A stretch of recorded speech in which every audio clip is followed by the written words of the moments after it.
तालुक्यामध्ये दिनांक 18 ऑगस्टच्या मध्यरात्री मुक्रमाबाद व बऱ्हाडी परिसरात ढगफुटी सदृश्य झालेल्या वादळी वाऱ्यासह अतिमुसळधार पावसामुळे भिंगोली, भेंडेगाव, हसनाळ, रावणगाव, भासवाडी, सांगवी, भादेव आदी गावांमध्ये पूर परिस्थिती निर्माण झाल्यामुळे तालुक्यातील रावणागाव येथील लेंडी धरणाच्या पाण्यात अचानकपणे वाढ झाल्यामुळे सदरील भिंगोली हे अर्धे गाव पुराच्या पाण्यामुळे बॅकवॉटर जमीनदोस्त झाले, तरीही प्रशासन व लोकप्रतिनिधी आमच्या भिंगोली गावाकडे अद्यापपर्यंत तरी आमची हाल व गावची हाल पाहण्यासाठी आले नाहीत, अशी संतप्त प्रतिक्रिया गावातील नागरिकांनी गाव माझा न्यूजशी बोलताना दिली.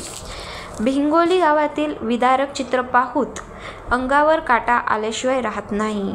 घरात साचून ठेवलेले जीवनावश्यक वस्तू, अन्नधान्य, पैसा, अडका व कपडा लत्ता पूर्णपणे भिजल्यामुळे आम्हा भिंगोलीवासियांवर उपासमारीची वेळ येऊन ठेपली आहे, अशी दुःखदायक भावना तेथील नागरिक व्यक्त करत आहेत. या भिजलेल्या व सडलेल्या अन्नधान्यामुळे घाणीचे साम्राज्य पसरून रोगराई पसरण्याची भीती तेथील नागरिकांनी व्यक्त केली आहे.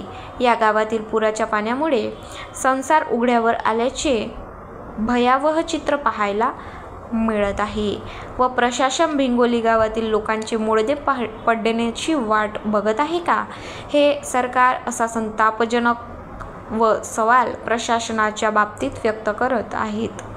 भिंगोली येथील तरुण बालाजी गाढवे यांनी गाव माझा न्यूजशी आपली व्यथा मांडली.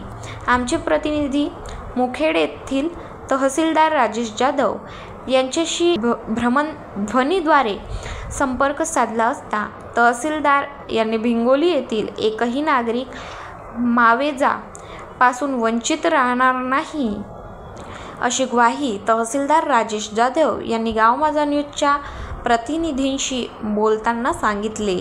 तुम्ही ॲक्च्युली बघू शकता आमच्या घरामध्ये पूर्ण नुकसान झालेलं आहे.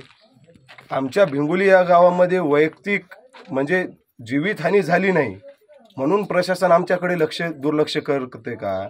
आणि त्यानंतर आमच्या गावामध्ये तलाठी किंवा ग्रामसेवक कोणची वैद्यकीय सुविधा नाही आणि आमदार खासदार हे कोणीच आले नाहीत का? या प्रश्नाचा जबाब आम्ही विचारणार. आमदारला आज 5 दिवस झालं कॉल करतो मी रोज कंटिन्यू, तरी सुद्धा त्यांचं उत्तर द्यायची मनस्थिती नाही. आज खासदार गोपचडे साहेबाचा दौरा होता, त्या दौऱ्यामध्ये भिंगोलीचं नाव असून सुद्धा आज आमची अपेक्षा त्यांना जाऊन बोलल्यानंतर सुद्धा ते 10 मिनिट सुद्धा टाइम दिले नाहीत आमच्याकडे. गाव माझा न्यूज करिता बाबूराव वाघमारे, मुखेड, नांदेड.